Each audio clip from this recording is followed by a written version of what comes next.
Shalom, selamat pagi Bapak Ibu dan guru-guru serta karyawan SMPK Penabur Kota Modern, juga anak-anak yang terkasih dalam Tuhan Yesus. Sesaat lagi kita akan mengikuti ibadah bersama. Ibadah akan dipimpin oleh Ibu Ani selaku liturgos dan firman akan dibawakan oleh Bapak Pendeta Peter Abednego. Untuk itu marilah kita siapkan hati dan pikiran kita untuk mengikuti ibadah.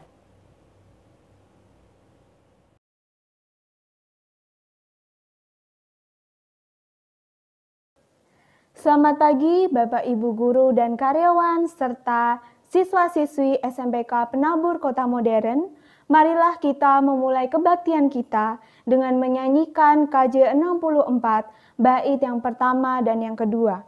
Bila kulihat bintang gemerlapan.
Pertolongan kita adalah datangnya dari Tuhan yang menciptakan langit dan bumi. Damai sejahtera beserta dengan rekan-rekan semua.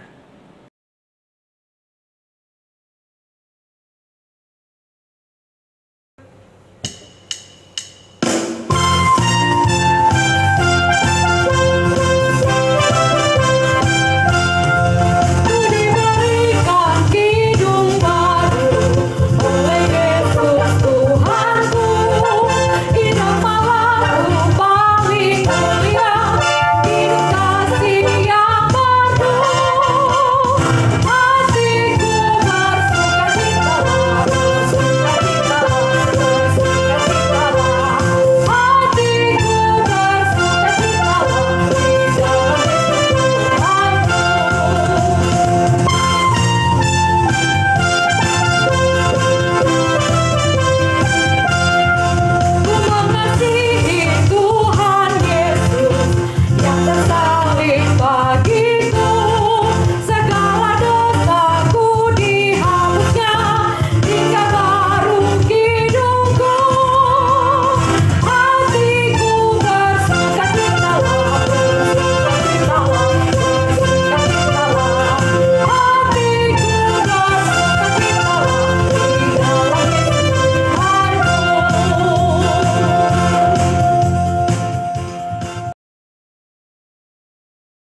Marilah kita membacakan Mazmur berbalasan yang diambil dari Mazmur 1 ayat 1 sampai 6.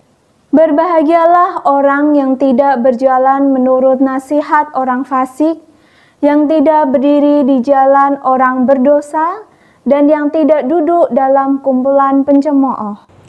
Tetapi yang kesukaannya ialah Taurat Tuhan, dan yang merenungkan Taurat itu siang dan malam.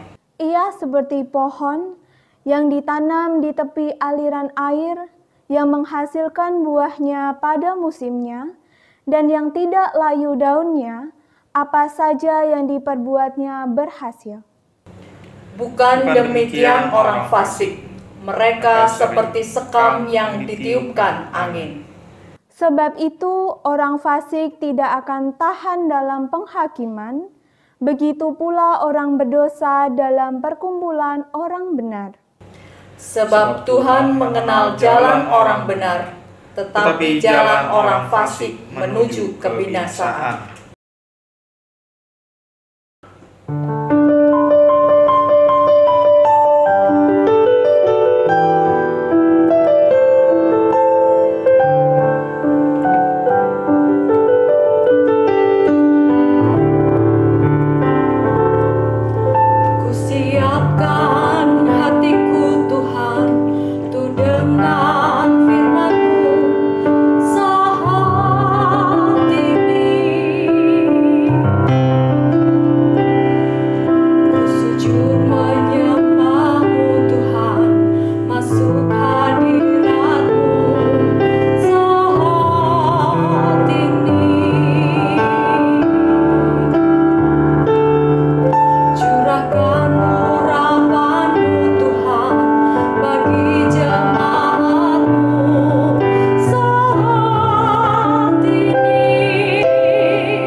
Rekan-rekan yang dikasihi Tuhan, sebelum kita mendengarkan firman Tuhan, mari kita berdoa.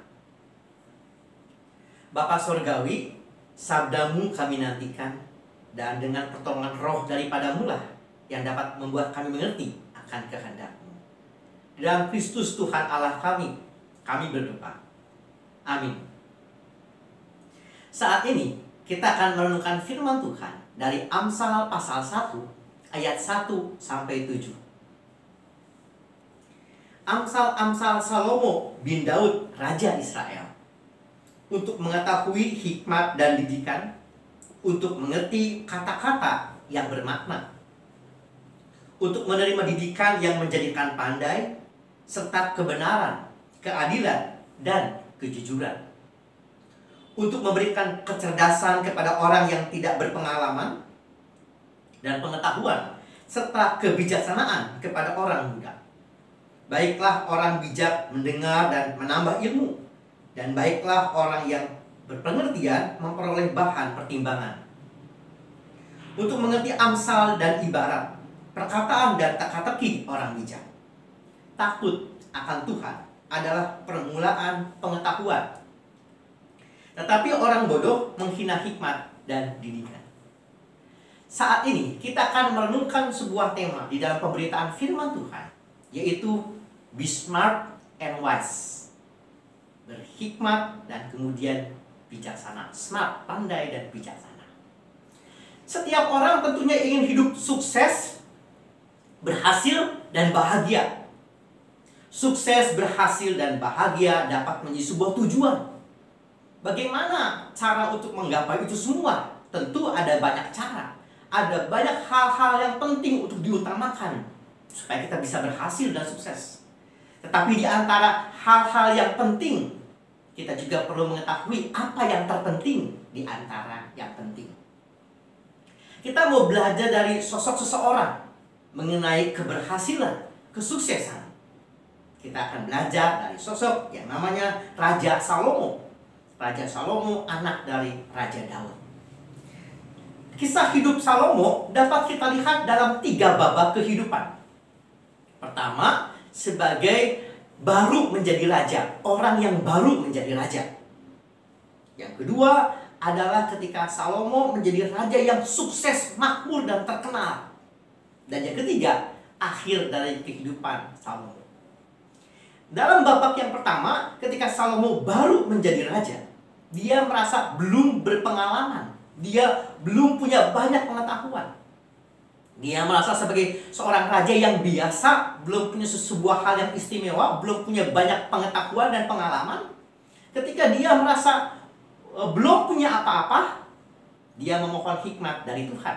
Dalam kisah, Tuhan menjumpai di dalam mimpi, dan Tuhan bertanya kepada Salomo, apa yang mau kamu minta? Salomo meminta hikmat dari Tuhan. Hikmat dari Tuhan itu yang dapat membuat dirinya pandai, memiliki wawasan, pengetahuan untuk bisa menangani dan memimpin bangsa Israel. Sehingga di dalam ketidaktahuan, Salomo menyadari hikmat dari Tuhan itu yang akan membuat dirinya pandai. Tetapi babak yang kedua adalah ketika Salomo sudah menerima hikmat dari Tuhan, babak yang kedua dalam kehidupan Salomo adalah masa jayanya. Kita tahu bahwa bait Allah dibangun, diwujudkan itu di zaman Raja Salomo. Di dalam zaman Raja Salomo inilah Yerusalem menjadi ibu kota kerajaan Israel, dan Yerusalem menjadi pusat peribadatan orang Israel. Yerusalem menjadi pusat dan segala kemasyuran, kekuasaan, kehebatan itu ada di Yerusalem dan di zaman Raja Salomo. Banyak bangsa-bangsa yang datang kagum akan Salomo dan juga Yerusalem sebagai pusat kerajaan Israel. Di dalam babak kedua dalam kehidupan Salomo adalah puncak kejayaan, kesuksesan, keberhasilan Salomo. Babak 1, Salomo merasa bukan siapa-siapa, belum punya banyak pengetahuan dan pengetahuan. Babak kedua, puncak, masyhur, sukses di dalam kerajaan Salomo. Tetapi babak yang ketiga dari kehidupan Salomo, ketika Salomo sudah sukses, Salomo pelan-pelan mulai menduakan hati Tuhan. Di saat segalanya sukses, Alkitab mencatat bahwa Salomo memiliki banyak sekali istri. Dengan demikian, ketika Salomo memiliki banyak istri dan Salomo mulai tergoda untuk beribadah kepada Allah yang lain, Tuhan yang lain. Dan ketika Salomo mulai menggeser hatinya, tidak terfokus kepada Tuhan, malah beribadah kepada ilah yang lain, menduakan hati Tuhan. Disitulah pelan-pelan nantinya kerajaan Salomo, setelah Salomo mati, kerajaan Israel terpecah menjadi 2. Ketika hidup Salomo mulai menjauh dari Tuhan, membagi 2, fokus kehidupan bukan kepada Tuhan, maka disitulah awal akan menjadi kehancuran, perpecahan kerajaan Israel. Dari pengalaman ini, babak 1, puncak babak 2, dan kehidupan akhir dari Salomo. Salomo mau menuliskan sebuah refleksi yang dia tuangkan di dalam Amsal pasal 1 ayat 7 ini. Dari pasal 2 sampai 6 mau berbicara soal manfaat dari hikmat untuk bisa menambah pengetahuan, menambah hikmat, menambah wawasan, dan segala hal. Tetapi kemudian Salomo menyampaikan inti dari refleksinya itu ada di ayat 7. ayat 7 Salomo mengatakan takut akan Tuhan adalah permulaan pengetahuan. Takut memiliki dua makna. Makna yang pertama adalah rasa hormat, tunduk pada kedaulatan Tuhan. Jadi dengan kita hormat dan tunduk, itu merupakan permulaan pengetahuan. Tetapi makna yang kedua yang jauh lebih dalam daripada rasa takut ataupun hormat. Makna yang kedua adalah kehidupan di dalam Tuhan. Jadi takut akan Tuhan lebih kepada kesadaran bahwa di dalam Tuhan ada kehidupan. Di dalam Tuhan ada sumber segala kepandaian, sumber segala pengetahuan, sumber segala hikmat datangnya dari Tuhan. Sehingga Salomo mengatakan bahwa kalau segala sesuatu kepandaian, hikmat, pengalaman itu datangnya dari Tuhan, maka Salomo mengajak kasihilah Tuhan dengan keseluruhan hidup kita. Karena di dalam Tuhan ada kehidupan, ada keberhasilan, ada kebahagiaan. Kalau di luar Tuhan yang ada adalah kesia-siaan. Sehingga Salomo mau mengajak kepada setiap pembacanya mengasihi Tuhan dengan takut, dengan hormat. Tetapi juga lebih kepada ada sebuah kesadaran. Kepandaian itu mulanya dari Tuhan. Kesuksesan juga sumbernya dari Tuhan. Kepandaian sumbernya dari Tuhan. Kalau kita hidup di luar Tuhan, maka yang ada adalah kesia-siaan, kehampaan. Nah, rasa takut ini dapat kita pahami secara sederhana juga dalam contoh perbuatan kita sehari-hari. Bagaimana takut akan Tuhan? Contohnya, seperti kalau misalkan kita menggunakan sabuk pengaman, seat belt, kalau orang mengendarakan mobil. Apakah orang menggunakan seat belt? Apakah hanya sekadar takut akan polisi? Tentu saja tidak. Kita menggunakan standar keamanan, menggunakan seat belt bagi yang pengendara mobil atau menggunakan helm bukan karena takut sama polisi, tapi karena itu adalah membawa kepada keselamatan, membawa kepada kehidupan. Dengan demikian, Salomo mau mengajak kepada setiap pembacanya, kalau kita menempatkan Tuhan sebagai sumber hidup, sumber keberhasilan, sumber kepandaian, maka itu dapat kita miliki ketika kita menjaga kedekatan diri dengan Tuhan. Nah, dengan adanya takut akan Tuhan merupakan sumber keberhasilan, pengetahuan. Hal yang kedua yang juga menarik adalah di ayat yang ketiga. Untuk menerima didikan, menjadikan pandai, serta kebenaran, keadilan, dan kejujuran. Salomo juga menekankan tentang pentingnya karakter kejujuran. Segala hal dapat kita miliki, tetapi ketika kita mempunyai karakter yang baik, karakter kejujuran, maka segala keberhasilan akan menjadi kokoh. Tuhan sebagai sumber keberhasilan, dan kemudian kasih akan Tuhan itu dihadirkan dengan dimilikinya karakter kejujuran, maka akan lengkaplah segala keberhasilan. Tapi kalau kita memiliki keberhasilan, kesuksesan tanpa kejujuran, tanpa Tuhan, maka segalanya akan sia-sia. Salomo yang menuliskan Amsal pasal 1 ayat 7 tentu diinspirasi juga dari sang ayah, yaitu Raja Daud.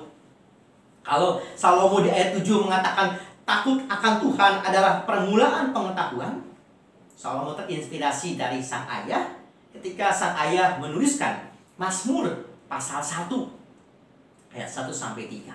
Berbahagialah orang yang kesukaannya ialah Taurat Tuhan, dan yang merenungkan Taurat Tuhan itu siang dan malam. Ia seperti pohon yang ditanam di tepi aliran air, yang menghasilkan buahnya pada musimnya.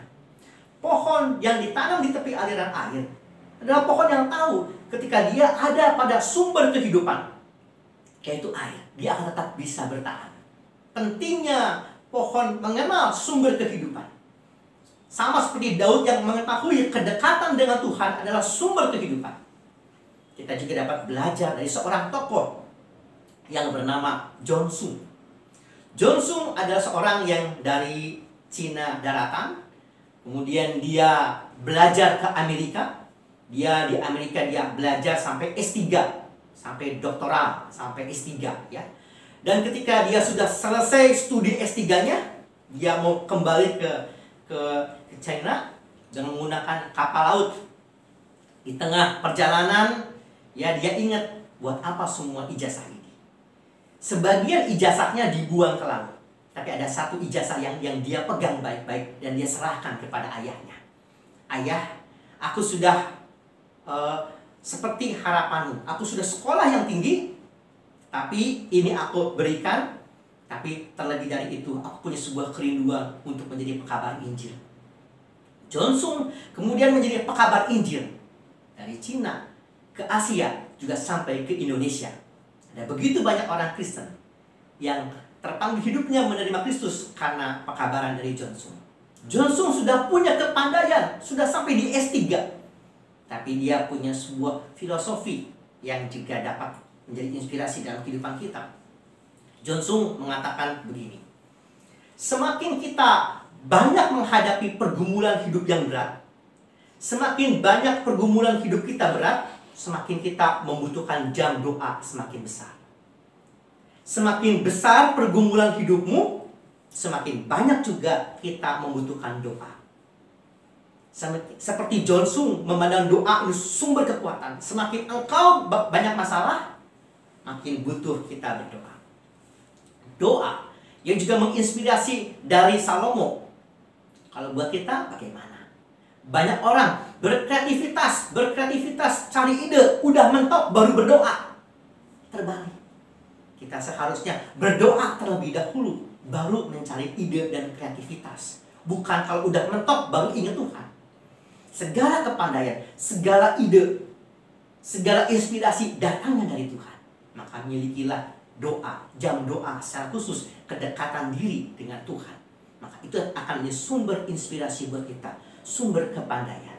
Kedekatan dengan Tuhan membuat kita berhasil. Bekerja, berusaha, belajar, semuanya penting. Tetapi juga yang terpenting adalah milikilah kedekatan dengan Tuhan dalam spiritualitas dan doa. Maka seperti pohon yang ditanam di tepi aliran air, dia akan tetap bisa berbuah, bahkan berhasil di setiap usahanya. Mazmur pasal 1 yang diinspirasi oleh Raja Daud dan juga Salomo, Amsal pasal 1 ayat 7, takut akan Tuhan, kedekatan dengan diri dengan Tuhan. Kemudian menjadi sebuah potongan sebuah lagu dalam Mazmur pasal 1. Kira-kira lagunya begini. Berbahagialah orang yang kesukaannya ialah Taurat Tuhan dan yang merenungkannya siang dan malam.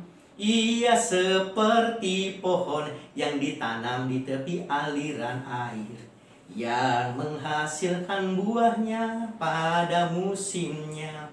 Apa saja yang diperbuatnya pasti berhasil. Pohon ditanam di tepi aliran air, dia akan tetap berbuah meski di musim kemarau. Kenapa? Karena dia dekat dengan sumber kehidupan. Keberhasilan, kesuksesan, karena orang menjaga kedekatan diri dengan Tuhan. Banyak hal penting, tapi kita juga harus memiliki apa yang lebih penting, kedekatan dengan Tuhan. Spiritualitas, doa menjadi bagian dalam kehidupan kita. Tuhan memberkati dan menjaga, melindungi, sukses di dalam Tuhan. Amin.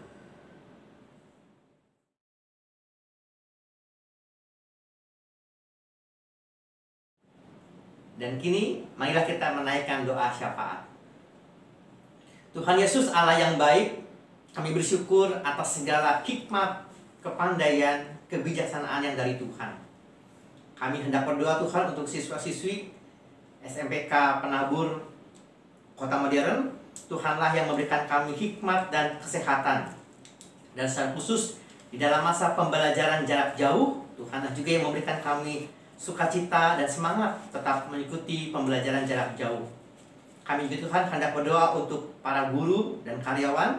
Tuhanlah yang memberikan kesehatan, kreativitas, dan juga semangat yang dari Tuhan. Kami juga Tuhan hendak berdoa untuk bangsa, pemerintah, dan juga para tenaga medis yang tetap berjuang di dalam menangani wabah COVID-19. Kiranya wabah segera berlalu ya Tuhan. Kami juga Tuhan hendak berdoa untuk orang tua kami juga diberikan kesehatan yang dari Tuhan. Mampukanlah kami Tuhan tetap hidup berkarya dengan semangat hikmat dari Tuhan. Di dalam nama Tuhan kami Yesus Kristus kami berdoa. Amin.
Dan kini terimalah berkat dari Tuhan. Tuhan memberkati engkau dan melindungi engkau. Tuhan menyinari engkau dengan wajahnya dan memberikan engkau kasih karunia. Tuhan menghadapkan wajahnya kepadamu dan memberikan engkau damai sejahtera.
Marilah kita menyanyikan lagu Indonesia Raya, dilanjutkan visi misi BPK Penabur.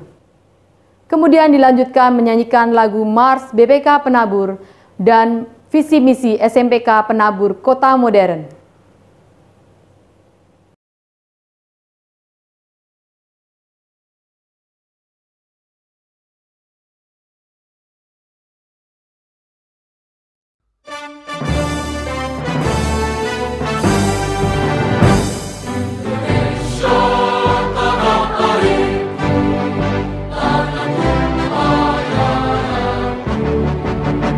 Di sana aku berdiri.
Penabur.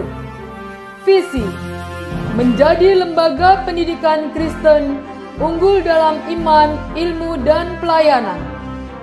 Misi: mengembangkan potensi peserta didik secara optimal melalui pendidikan dan pengajaran bermutu berdasarkan nilai-nilai Kristiani.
Visi misi SMPK Penabur Kota Modern. Visi: menjadi sekolah Kristen yang unggul dalam iman, prestasi, dan kepedulian. Misi: 1. Mengembangkan profesionalisme guru dan karyawan berdasarkan nilai-nilai Kristiani. 2. Membentuk siswa yang takut akan Tuhan, berprestasi akademik dan non-akademik, peduli terhadap sesama dan lingkungan, serta berwawasan internasional.